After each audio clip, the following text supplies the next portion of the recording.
Now, the intellectual response to the criticisms of structuralism, and in particular, the frustrations with the method of introspection, took the form of behaviorism. Now, behaviorism was a school founded by John Watson in the early 20th century, and it was fairly dominant between the beginning of the 1900s and just about the 1950s. Now, behaviorism is based on a couple cardinal ideas. First, anti-mentalism. The idea, again, in reaction to introspectionism and structuralism, was that psychology had to rid itself of any discussion of internal and mental states in favor of becoming an objective science. See, any hypothesis that had to do with internal thoughts was believed to be nothing more than speculation and completely unhelpful. So for this reason, this led to the second key aspect of behaviorism, was that Watson focused on what was observable and measurable. Everything had to be objective, observable, and measurable. So what he did is he replaced the ideas such as mental images and mental constructs with a framework of stimulus response. Now, by stimulus, he just meant some kind of physical condition to which someone, an experimental subject, would be exposed. And this could be a picture, a smell, a sound. And then the counterpart of the stimulus, so you would expose a participant to a stimulus, and then you would measure from the participant a response, some kind of behavior that a participant would engage in. And see, what is so important is that both the stimulus and the response must be easily quantifiable, objectively, and easily measurable. See, in this way, Watson could systematically and meticulously change the parameters of the stimulus in some very measurable and objective way. And then he could assess the effects of changing the parameters of the stimulus on the output, on the response. And again, the response of itself would be perfectly measurable. In this way, Watson thought he could turn the study of the mind, the study of the human mind, into a precise and measurable science. See, key to this approach is the fact that it completely disregards how a subject generates the response when they receive a stimulus and then produce an output. Instead, the intervening process, the brain, the mind, it's treated entirely like nothing more than a black box. Black box, the workings of which cannot be investigated. It turned into something that was inaccessible and uninteresting. So if you think of it sort of, if you look at this approach, as George Miller, one of the founders of the cognitive revolution, in his words, the behavioral approach transformed experimental psychology in the US. The study of perception became the study of the act of discriminating. The study of memory became the measurement of learning. The study of language became the measurement of verbal behavior. And the study of intelligence became the measurement of whatever intelligence tests test. So in the sense, the whole science has been reduced to measuring the input and measuring an output with no regard with what sits in between these two things, the human mind. Now, Watson derived some of these basic ideas from experiments performed by Ivan Pavlov in the 19th century. Now, Pavlov was already well known for his work on digestion and enzymes in digestion, but he also discovered a process known as classical conditioning.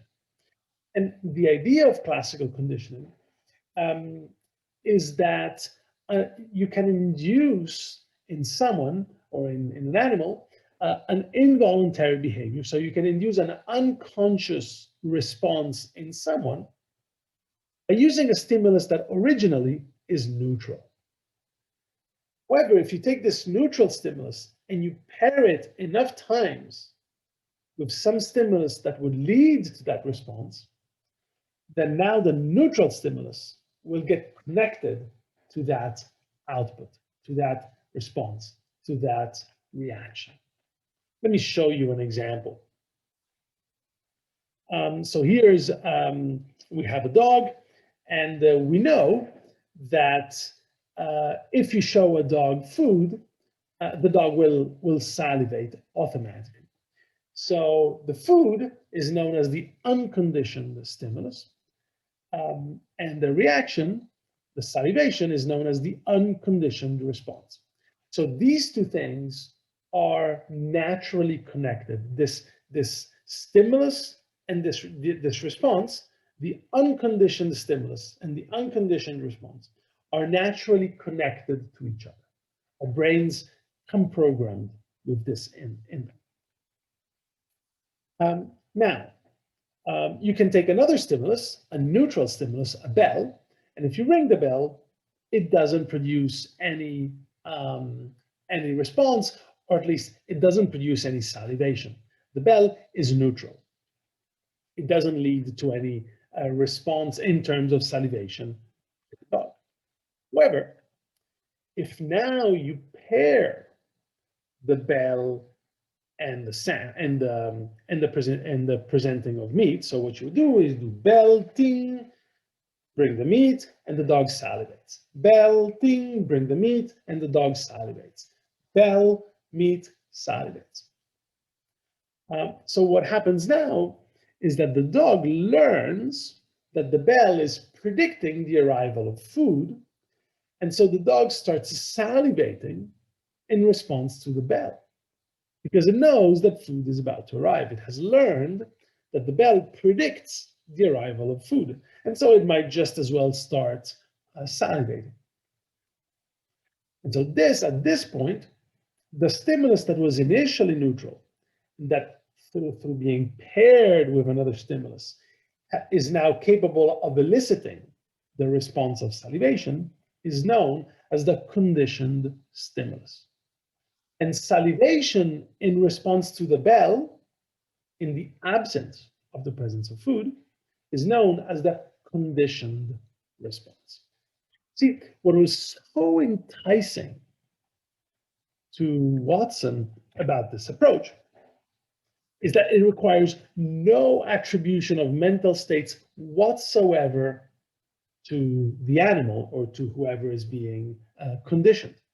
You can instead describe entirely this whole process based on an objective stimulus, the pairing of the food and the bell, and an objective and measurable, quantifiable response, the salivation.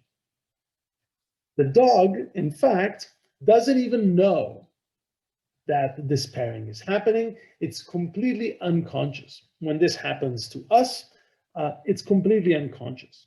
So there's no mental state of, ooh, the bell is getting associated with the food, I have to start salivating now.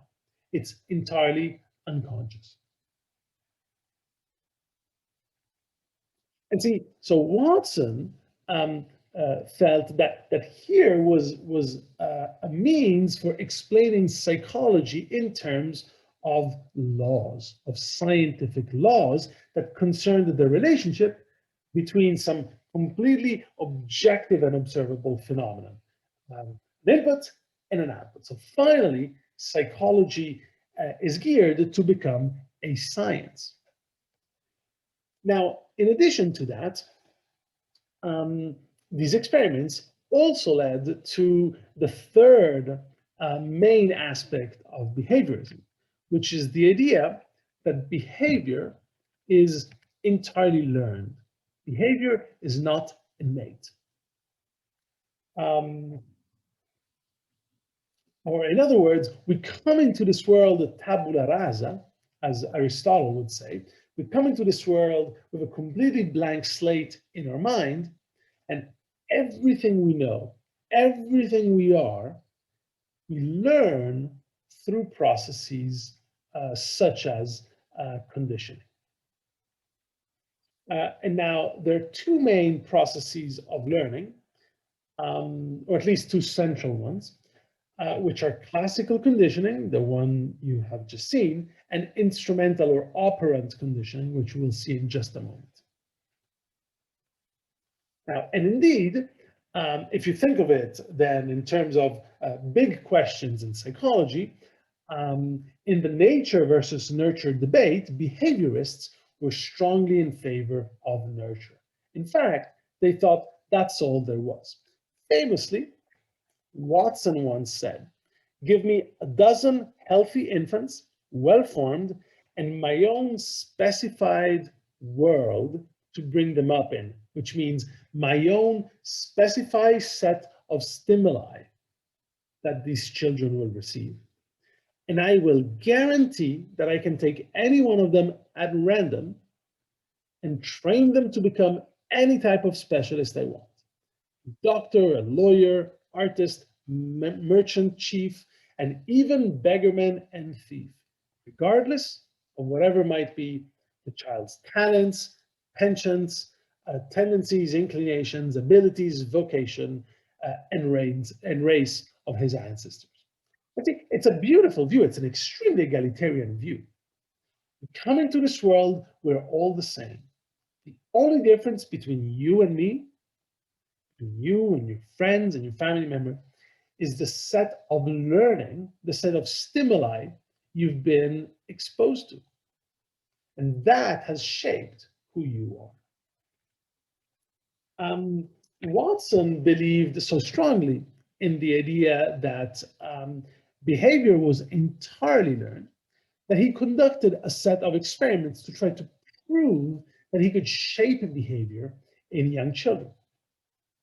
Now, very famously, he conducted the so-called Little Albert experiment. Now, the idea in this experiment was that he would take a young child that you see in the picture on the left, and he would try to induce behavior in them. The way in which he did this was by first exposing Albert to certain stimuli in a neutral fashion. So you can see pictured here, Albert would be exposed to stimuli such as a mask, which in fact you see here that Watson is wearing. Most importantly, a white rat, bunny, a monkey, even fire, which crazy by today's standards. And they observed his reactions. In fact, I linked in the textbook a video showing little Albert and parts of this experiment. And little Albert didn't show any particular fear to any of these stimuli. He interacted with them, he would pet the animals, he would reach for them, etc., etc. Then they would do the conditioning. And it would work like this. Every time Albert would reach for the white rat, Watson, behind him, would bang very loudly a hammer against a big iron. So he would make a big startling noise. Every time this would happen, little Albert would cry. And so the idea is that he would now pair the reaction of crying, the loud sound, with the pet.